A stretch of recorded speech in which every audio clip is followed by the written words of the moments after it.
let me bring on stage the next speaker, the founder and the CEO of RCN, Matthew Byrd. Please join me over here. Matthew, the stage is yours. Thank you, sir. All right, good afternoon.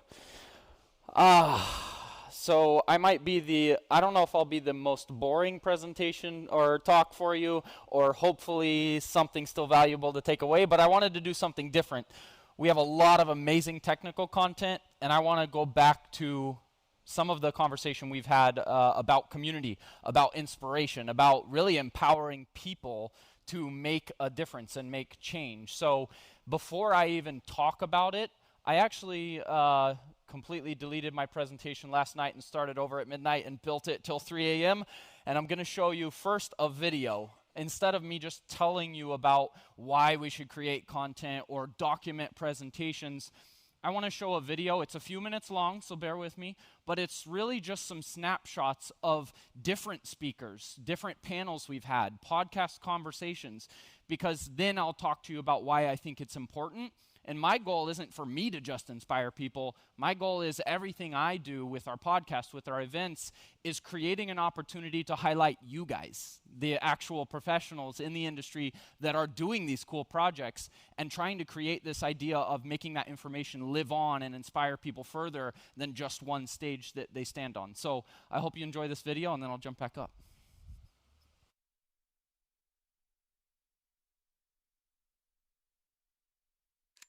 This is open conversation, so we can really dig in with people in the community.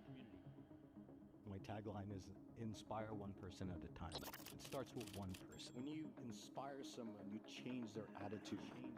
We could have the most cutting edge tool, but if someone doesn't see how it improves their day to day, it doesn't go as far for us. We're being inundated with progress tracking, AI, object recognition, all this futuristic stuff, but it's here, it's now. Somebody within the business who will not only own it, but they believe in it too. Who's the client that's using this? It's all the people in the field that are actually empowered by this technology. Creating that space that people know, I'm not going to get in trouble if something didn't go right. Finally now have enough power in the palm of our hand to bring that to the real world, and thinking about how you can connect and leverage that digital world with the physical to increase speed to market, to make people safer. There's just so much opportunity there. Ecosystems, I didn't really have to pose the questions because we naturally hit a little bit of everything. I think the smart thing to do is to ask a lot of questions as to who's going to be using this and what for. When most new technology comes out, there's a hype curve. How do you catch up and educate all the users of what that data was intended for, what they can and cannot use it for? We do have quite a few different scanning and survey technologies and drone programs. We know that we need partners to be able to help us with the big burden of implementation. Well, what happens now if you can start to anticipate needs? You can quickly start to communicate and storytell better. The industry's growing, the scanning needs are growing, modeling is growing, so everybody wants to know, what team should we be investing in building? At the end of the day, optimizing specs, building out the right specs is only going to get better data for all of us, which is going to get more truth. It means more time for us to trust. More trust from us means more time to actually just spend out there and do more, capture more. The biggest thing is the public needs to understand PII, information about themselves. We have a responsibility ethically to start educating people. So we got to be willing to stay involved, both the purveyor of and protector from the same technology in a lot of ways. It starts to not make business sense to maintain all of that human oversight. Tell us where we're going to be in 20 years.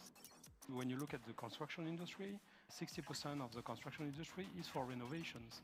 And in 20 years, it will be the same. You type a prompt, and it spits out the games. But in 20 years, it will definitely be doing that, and we'll have a high ratio of robots to humans on job sites. Where we are right now in this chair at this time, all the way down to how we're going to be in the lab, should be able to track all that over time, and then leverage that data with AI. It's sexy. We have to keep people interested in going into construction, going into design. If you want to inspire the next generation and grow the industry, VDC, reality capture, construction tech. Land surveying specifically, we need boots on the ground, we need professional licenses, and then we need educators. We need this younger generation to understand, hey, this is important work. If it's only generational talent, it's not going to grow, it's not going to innovate. There's so many people that would love land surveying if they knew it existed. As those professionals that you're talking about, how do we reach them? You have 4 seconds. If they're not impressed, they're turning and they're walking away. Getting passionate about something and whether you want to do something about it. Be able to combine that, that's what is going to make somebody great at whatever they do. Gotta not only say what we're passionate about, but also walk it. Be our own best friends and our own advocates. It's our responsibility to go and talk about it. Speaking from your own perspective is going to change someone's life. The younger generation, which we're trying to attract. Well, if that's not going to impress you, then maybe this will. I heard the word 3D and laser, and I was like, has that wow factor to it. We can't actually not hit the mark because we have so many people involved. I failed a lot, and I'm hoping that I can help other people not go through some of those failures. This is a fantastic opportunity for all of us to come together, lift that tide. This gives them a head start. The collaboration with the community is going to help us solve these problems. All right, this next generation, this community needs to learn from that and move forward and say, okay, let's not be in a bubble. Okay, this is something I want to be a part of. Technology come up, it's not for the sake of technology, it's really serving a purpose. Because as you said, the industry is growing and it's growing fast. How do we as an industry help each other in educating our own staffs and elevating the product of all of us, really? This group, as a voice, can start to talk about, this is how we would like things to be. Like, we want people that are in this community that are actually interested in making change to get involved. And nerves are totally going to change how we use 3D. We have used there around 30,000 images, few thousands of laser scans to get very high quality and high detailed model. Nerves are usually with the high quality and it relies on AI. Everything was generated only from 1 or 2 orbital flights around the building, and we managed to get the entire environment. Because splitting on the other way is quite faster, quality might not be as good as in nerves. If you learn it, if you play with it, you will also understand how you can get the right results. So you create something simple and then you get variations, visuals, and it's easier for you to work further with it. Kept doing the same thing I was doing there, looking for a great story that I know reality capture can make even better. This week on the Matthew Byrd podcast. Everybody has an angle that they have strengths or weaknesses, and you're doing things that nobody else is doing. The owner of VCTO Labs, providing technology to storytellers. Pete Kelsey. Pete Kelsey was called in to 3D map the infamous island. I have been absolutely hooked on reality capture. To me, it's the ultimate currency. You have to know you're pulling back in order to launch ahead. Humility has served me incredibly well. You're providing the opportunity for others to join you on that journey. I turn around and I look at 4,000 people, 2/3 of them were in tears. As close as I've got in my life to an epiphany. Everybody has a story. Everybody has a story. How are you different than others? The only difference between you RCN and I is focused on people. Without people, there is no community. Everything we do boils down to these 3 words. Inspire, inform, and empower. If we don't share our passion for the industry with others, we'll never inspire them to consider working in it. Whatever you're thinking the future might be in 5, 10, 15 years, it only gets there if action takers take the steps, and you could be one of those people. You can do anything that you can imagine.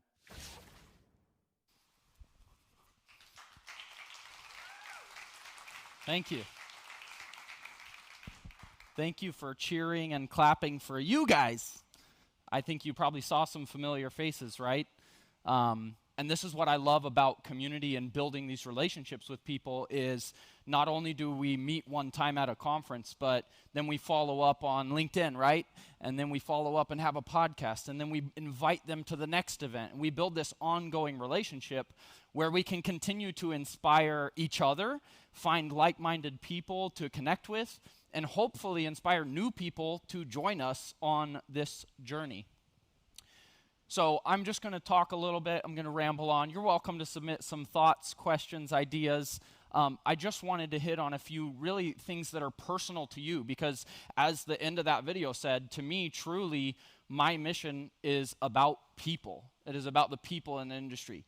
The technology is nothing without the inspiration, without the motivation, without the right connections of people that actually want to even make take the risk of trying something new, right?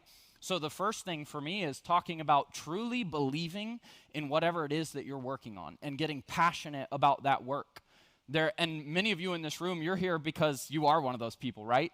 But are you doing anything to inspire someone else to get into this industry? Are you sharing the cool projects that you're working on? Are you talking to students? Are you talking to family members that are trying to consider career paths? Step one for us to change this industry is to inspire other people to join it. And I think when you align your passion with your work, you do much better work, right? My journey in this industry started in land surveying. Didn't love land surveying, honestly, sorry. I was a young surveyor out in the field in the heat. But once I got into the technology, that blew my mind, and I became super passionate. I became the guy who worked all the time. I was watching videos, trialing on my own, having fun with the work. So become passionate about your work. Steve Jobs says the only way to do great work is to love what you do. You choose your future as well, right? The future doesn't create itself. I love this quote that is attributed to a couple different people, but it says the best way to predict the future is to create it, right? If we talk about these amazing ideas of what the future of a job site could look like or how we use these technologies, and then we sit back in our chair and we don't actually take the steps to do so, it'll never happen. This doesn't happen by itself. So taking the steps forward when you have an idea, you have a dream, is another step. Community and collaboration. Again, we talked about this on the panel, but just wanted to touch on it again. What is true community? It's really wanting to see the success of other people. It's empowering them with the knowledge that you've built, that you've gained. And people ask the questions of like, well, how do I not worry about competitors? You just don't. You just don't worry about it, right? There is so much opportunity out there.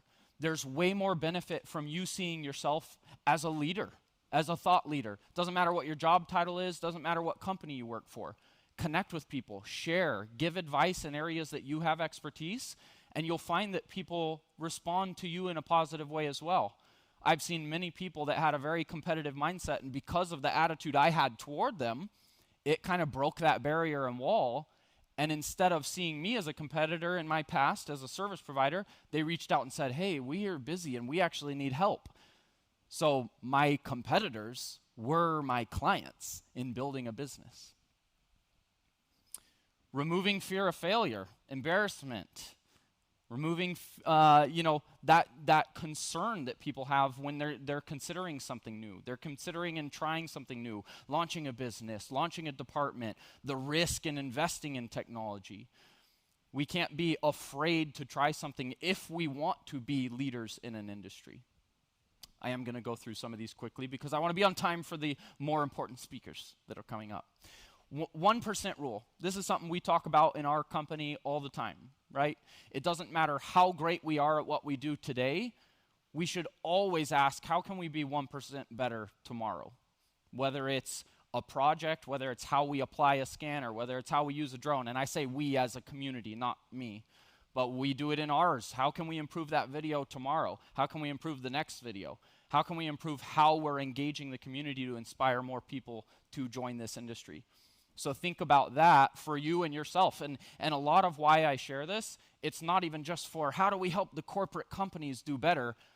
I'm talking to you as an individual, right? Everybody also is looking out for themselves, right? You all have jobs. This is your career. How do you get better? If you take the time to research on your own the technologies, even if you're in a company that doesn't support it yet, do it on your own. The industry is going this way. There's a lack of people who have the expertise to perform these services. Learn on your own. You're going to watch your career grow regardless of the company you work for. There's really no doubt against the fact that there's massive opportunity growing across so many industries, from all the technologies that fall under these buzzwords, right? Reality capture, digital twin, that's LiDAR, photogrammetry, drones, XR headsets. They are disrupting trillion-dollar industries in construction and nuclear and warehousing and just so many opportunities. But it's also the Wild West of the industry, where it's a difficult, complex technical ecosystem that needs creative people to get in and solve these problems. This quote I love as well, because it goes back to Thomas Edison, and I feel like it's exactly where we are. There is way more opportunity than there is ability to actually perform what needs to be done. And I think that we're seeing a growth curve in the demand for a lot of these technologies, and we talked about it earlier in the event too, that there's a lack of universities, proper education. Like, the people that are learning how to do this right now are all hands-on. They're all failing forward on their own. So the best way for us to grow the technical capabilities of the industry as a whole is for us to just jump in and do it. And that's why we've started a lot of what we do. Innovation is not buying the latest piece of technology.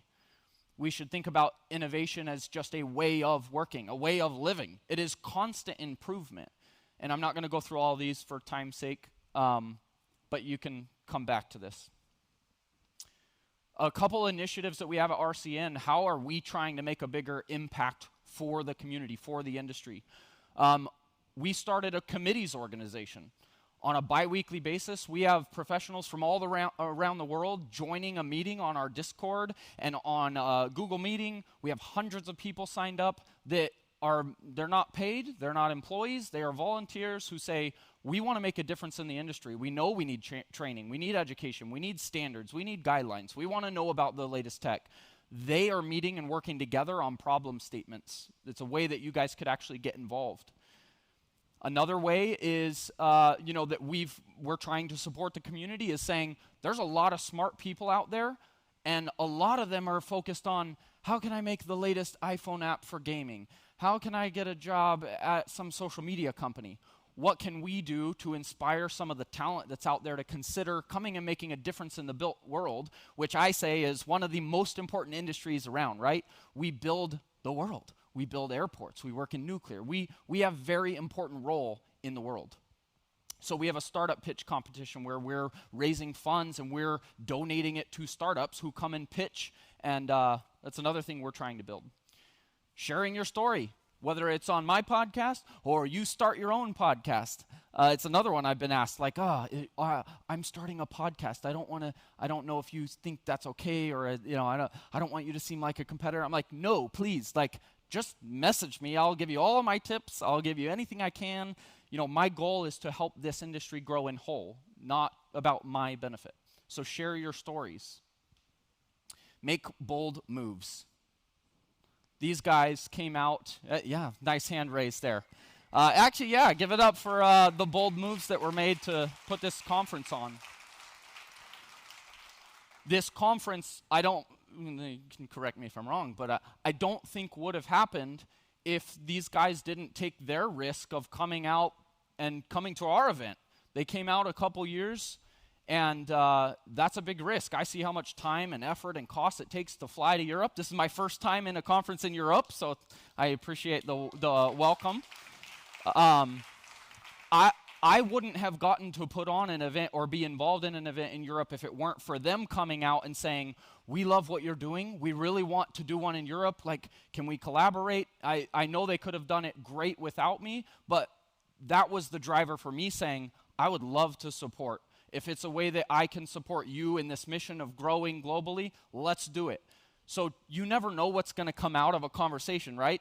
They took the time to fly out, to speak, to meet, to ask, removing the fear of rejection, removing the fear of failure, and it turned into this. Where does this go from here? Who knows? Keep making bold moves. Start today, change the future. The choice is yours. Thank you.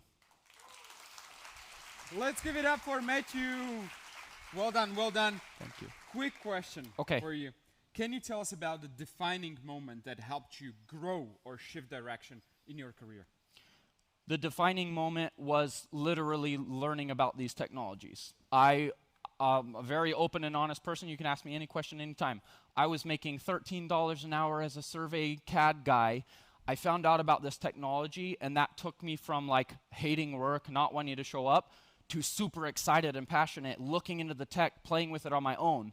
In a matter of a couple years, I went from making $13 an hour to a six-figure salary at a corporate company, to quitting and building my own business, scaling, selling it last year, and now on a second business and growing a global community. So becoming passionate about what you're working on might sound cliche, but it's what changed my entire career. And that's why I want to pass that on to other people. Thank you so much. Ladies and gentlemen, let's give it up once again for Thank Matthew. You. Thank well you. done.